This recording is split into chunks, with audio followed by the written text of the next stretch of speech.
Subscribe कीजिए इरिपा my pride and bell icon को दबाइए latest railways news and current affairs को सबसे पहले देखने के लिए। नमस्कार दोस्तों, मैं अजय ओदिच। आज एक संजीदा सवाल उठा रहा हूं। सवाल यह है कि क्या हमारा अस्तित्व मई महीने तक ही सीमित है? कोरोना के बाद क्या कोई और बड़ी विपदा सामने आने वाली है? संसार के सबसे बड़े भविष्यवक्ता नास्तेदमस की भविष्यवाणी तो यही कह रही है कि इस साल मई महीना प्रलयंकारी होगा और मानव जात का अस्तित्व खत्म हो जाएगा। बल्कि नास्तेदमस ने तो इसकी तारीख भी तय कर दी है। जी हाँ, 6 मई 2021।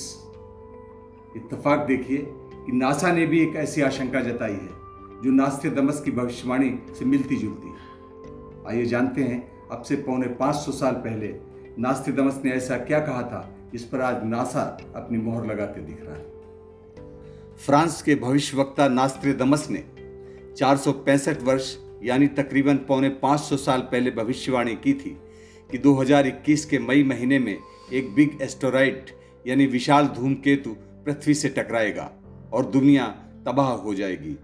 ये धूमकेतु जापान के हिरोशिमा में डाले गए परमाणु बम से 15 गुना ज्यादा शक्तिशाली होगा। अपनी किताब में नास्तेदमस ने कहा है कि धूमकेतु के पृथ्वी पर टकराते ही भयानक भूकंप आएगा। इस दौरान एक ओर आग के शोले बरसेंगे तो दूसरी ओर समुद्र की लहरें तांडव करेंगी। ये स्थिति मानव जीवन के अंत का सबब बनेगी।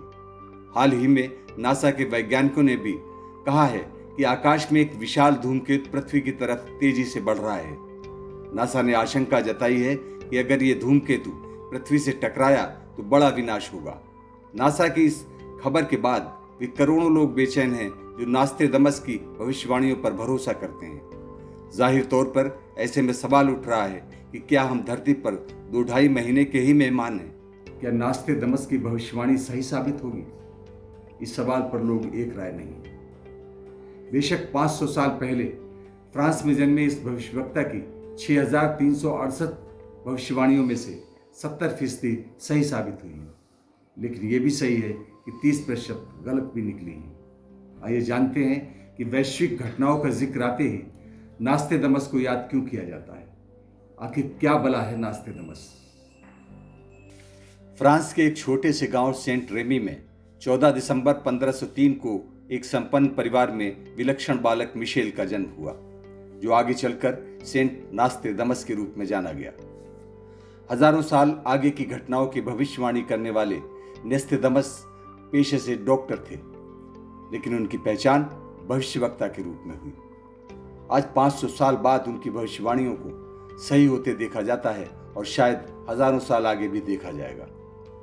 नास्तेदमस की प्रतिभा को इस घटना से ही समझा जा सकता है कि एक दिन वे अपने मित्र के साथ सड़क पर टहल रहे थे। तभी एक साधारण से युवक को उन्होंने आते देखा। उसके निकट आने पर उन्होंने घुटनों के बल बैठकर उसका अभिवादन किया। मित्र ने पूछा, अनजाने युवक को इतना सम्मान क्यों? नास्तेदमस ने कहा कि ये युवक आगे चलकर पोप बनेगा। सन 1566 में नास्तेदमस की मौत हो गई, जबकि उनकी मौत के 19 साल बाद 1585 में फेलिस पेरती नाम का वही युवक पोप चुना गया, जिसे नास्तेदमस ने घुटनों के बल बैठकर सम्मान दिया था। सेंचुरी और लेस प्रोफेसीज नाम की किताबों में नास्तेदमस ने जो भविष्यवाणियां की हैं, उनमें 3/4 सही निकली हैं। इनमें अमेरिका में 9/11 का आतंकी हमला, जापान में आई सुनामी, अमेजॉन के जंगलों में भीषण आग और कोरोना जैसी महामारी शामिल है। हिटलर, नेपोलियन जैसे तानाशाहों और उसामा बिन लादेन जैसे आतंकी सरगना के बारे में भी उनकी भविष्यवाणियां सही साबित हुई हैं। अपनी किताब लेस प्रोफेसीज में नास्तेदमस ने लिखा था कि साल 2020 प्रलय का आगाज होगा और बाढ़, अकाल, महामारी जैसी विपदाएं इसकी शुरुआत होंगी। किताब में लिखा है कि वर्ष 2020 के आखिरी महीने में मानव निर्मित एक वायरस दुनिया में करोड़ों लोगों को मौत की नींद सुला देगा। कोरोना वायरस को इसी भविष्यवाणी से जोड़कर देखा जा रहा है। जाहिर तौर पर नास्तेदमस की इस भविष्यवाणी को भी संजीदगी से लिया जा रहा है कि मई 2021 में पृथ्वी जैसा ही विशाल धूमकेतु जमीन से टकराएगा और दुनिया तबाह हो जाएगी। दोस्तों, नास्तेदमस ने भारत के बारे में भी कई भविष्यवाणियां की थी जो सही साबित हुई। उन्होंने इंदिरा गांधी की सत्ता गिरने और बाद में सत्ता वापस मिलने से लेकर उनकी हत्या तक की भविष्यवाणी की थी। राजीव गांधी का पायलट की नौकरी छोड़कर राजनीति में आना और प्रधानमंत्री बनने से लेकर उनकी एक महिला के हाथों हत्या किए जाने की भविष्यवाणी भी सैकड़ों साल पहले नास्तादमस ने कर दी थी। उनकी नेताजी सुभाष चंद्र बोस को लेकर भी भविष्यवाणी सही निकली थी। कुल मिलाकर नास्तादमस के बारे में इतना कुछ कहा जा सकता है कि दिन छोटा पड़ जाएगा। फिलहाल तो मई में तबाही आने की उनकी भविष्यवाणी चर्चाओं में है। काश भविष्यवाणी गलत निकले और दुनिया तबाह होने के बजाय तरक्की और शांति की दिशा में जाती दिखाई दे। हमारा ये वीडियो आपको कैसा लगा हमें कमेंट्स देकर बताइए, और दोस्तों चैनल सब्सक्राइब न किया हो तो अभी कर लीजिए, और हाँ, बेल आइकन जरूर दबाइएगा। जल्दी ही किसी और वीडियो के साथ हम फिर हाजिर होंगे। तब तक के लिए इजाज़त दीजिए। नमस्कार।